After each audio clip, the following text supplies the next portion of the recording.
পদযাত্রায় মানুষের জনস্রোত দেখে দলটির বিরুদ্ধে ষড়যন্ত্র শুরু করেছে। এর আগে বেলা 11:30টায় পটুয়াখালী শহরের সার্কিট হাউসের সামনে থেকে বের হয় পদযাত্রা। নিউ মার্কেট, লঞ্চঘাট, পুরান বাজার সহ বিভিন্ন এলাকায় গণসংযোগ করেন নেতারা। পরে সার্কিট হাউসের সামনে পথসভা অনুষ্ঠিত হয়। পটুয়াখালীতে কর্মসূচি শেষে বেলা 3টায় এনসিপির জুলাই পদযাত্রার গাড়িবহর বরগুনার উদ্দেশ্যে রওনা দেয়। বিকেলে বরগুনা শহরে পদযাত্রা ও পথসভায় অংশ নেবেন কেন্দ্রীয় নেতারা।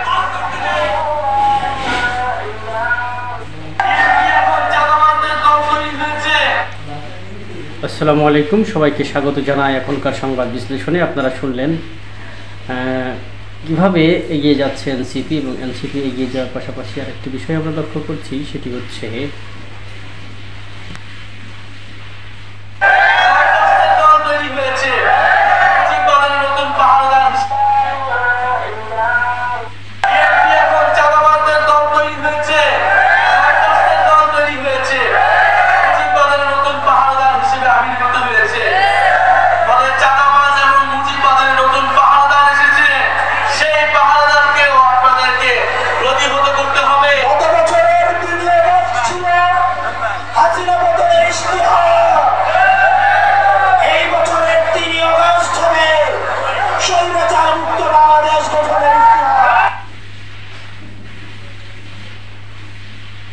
সামনে একটি বড় আন্দোলনের ঘোষণাও ইতিমধ্যে আমরা দেখতে পাচ্ছি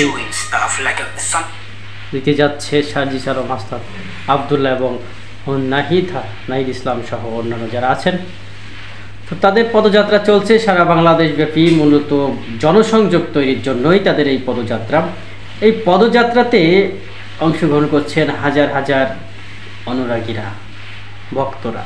আপাতত বলা চলে যে রাজনৈতিক দল হিসেবে সেভাবে প্রতিষ্ঠিত লাভ করতে পারেনি বলে তাদেরকে এখন ভক্তই বলা যাবে, দলের কর্মী বলা যাচ্ছে না। দলের কর্মীতে তখনই তারা পরিণত হবে যখন দলীয় কার্যক্রমে অংশগ্রহণ করবে বা দলের যে সকল এজেন্ডা আছে তা বাস্তবায়নে কাজ করবে। তো এনসিপি তারা চায় যে 300 আসনেই প্রতিনিধি দিতে, এবং তারা যে নতুন দলটি প্রতিনিধি দিলে যে জামাতে ইসলাম এবং বিএনপির সঙ্গে লড়তে পারবে কিনা, জয়লাভ করতে পারবে কিনা, এটিও তো সন্দিহান রয়েছে।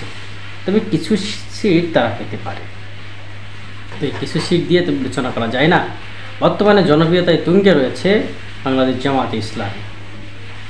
যদিও প্রকাশ্যভাবে আমরা দেখতে পাচ্ছি যে বিএনপিকেই বলা হচ্ছে যে আগামীর রাষ্ট্র ক্ষমতায় তারাই বসতে যাচ্ছে, কিন্তু সাম্প্রতিক সময়ে তাদের কর্মকাণ্ডগুলো মানুষের মনে আবার নতুন করে ভাবনার উন্মেষ ঘটিয়েছে, চিন্তার উদ্বেগ ঘটিয়েছে যে সাম্প্রতিক সময়ে যে সকল ঘটনাগুলো ঘটলো বা এখন পর্যন্ত যখন ভিডিও করতেছি তখন কোথাও না কোথাও কোনো ঘটনা ঘটাচ্ছে বিএনপির সমর্থকরা। বিএনপি রাজনৈতিক দলটিকে কলুষিত করছে কিছু বিভিন্ন জায়গা থেকে এই বিএনপিতে যোগদান করা বিভিন্ন দল মতের মানুষেরা। বিএনপির একক সত্তা যেন নাই, তারা হারিয়ে গেছে।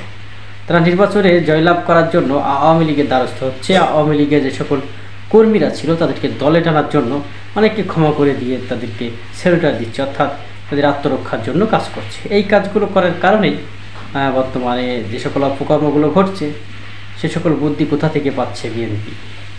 ওই আওয়ামী লীগের যে সকল বাহিনী ছিল তাদের কাছ থেকেই এই সকল বুদ্ধি পরামর্শ নিয়ে মানে তাদের ফাঁদেই পা দিচ্ছে যে ভবিষ্যতে যেন আবার আওয়ামী লীগকে ক্ষমতায় আনা যায় এবং অন্যান্য দেশের জনগণ যারা আছে তাদের সাথে সম্পর্ক খারাপ করা যায়। দলের যে সিনিয়র রাজনৈতিক নেতা ছিলেন লুৎফুজ্জামান বাবর, যার কণ্ঠস্বরে কে বিভক্ত ভারত, তাকে দেখতে পাচ্ছি আমরা এখন আপাতত মাইনাস করে রাখা হয়েছে, তাকে দূরে সরিয়ে রাখা হয়েছে। তার গর্জন তর্জন যদি আবার আমরা শুনতে পেতাম তাহলে হয়তো বা কিছুটা হলেও বিএনপির এই সকল হীনকর্ম বন্ধ হতো। বিএনপিতে যারা সমর্থক যা বলি আমরা, তাদের বেশিরভাগই অশিক্ষিত, মূর্খ, এমনটি বলছেন বিভিন্ন রাজনৈতিক বিশ্লেষকরা প্রকাশ্যে অপ্রকাশ্যে।